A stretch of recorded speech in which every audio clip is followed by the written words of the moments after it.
Батыс Қазақстан облысында киікті заңсыз атып экологиялық қылмыс жасағаны үшін сотталған 11 адамның туыстары облыстық соттың алдына жиналды. Олар сотталғандардың көпбалалы әке екенін айтып, сот үкімін өзгертуін сұрап отыр.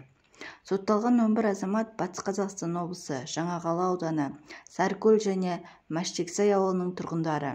Олар 2020 жылдың тамызында ұсталды. Тергеу жүргізіліп, сот үкімі 2020 жылдың 29 наурызында шықты. Қылмыстық іс алдымен облыстық сотта қаралып, кейін Жаңақала аудандық сотына берілді. 11 ер адамның 51 баласы тірі жетім болып қалды. Балалар жылы дегені қайда, бәріміз көп балалы анамыз. Мынадай қымбатшылықта балаларды қалай асыраймыз? Күйеуіміз 7 жыл 3 ай түрмеде отыру керек. Одан шыққан соң мойнына ілінген 165 миллион теңгені қалай төлейді? Түрмеден шыққан соң оларды жұмысқа кім алады? Тіпті несие де берілмейді. Осыншама қаржыны өтеу тіпті 4-5 ұрпағымызға дейін жалғасатын шығар дейді сотталған Нұрлыбек Жангереевтің жұбайы Алтыншаш Байқонақова. Әйел кісі өлімі үшін 4-5 жыл берілетін, алайда киік атқандарға қатаң жаза қарастырылғанын айтады. Әділдік іздейміз, сот шешімімен келіспейміз дейді ол. Сондай-ақ іске байланысты Сарыкөл елді мекенінің тұрғыны Жанарбек Максимовтың үйіне 2020 жылдың 15 тамызында тінту жүргізілген. Таңғы сағат 6:30-да үйге тергеушілер бетперде таққан әскерилермен бірге баса көктеп кірді.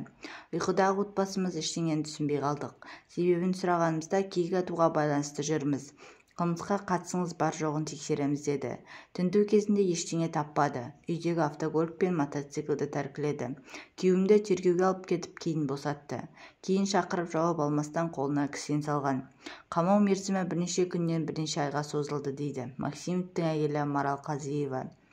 Сот процесі облыстық сотта 2021 жылдың 24 қаңтары басталған.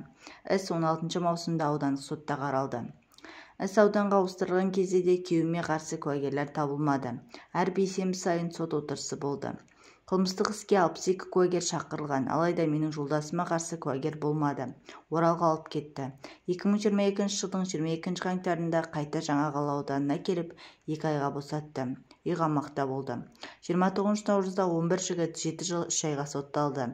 Қылмыстық топ деп соттаса да, оны кім құрғанын айта алмады дейді әйел. Әкім қылмыстық кодекстің 337 бабы мен 339 бабы бойынша шықты. Сот шешімімен келіспеймін. Қылмыс үстінде ұсталса, немесе тінту кезінде айғақ табылса, басқа. Бұл жерде де дәлел де, куәгер де жоқ. Сотталғандардың барлығы көп балалы. Бәрі асыраушысыз қалды. Соны ескеріп, неге жеңілдік жасамайды? Апелляциялық шағым түсірдік, әлі шешім сұраймыз дейді.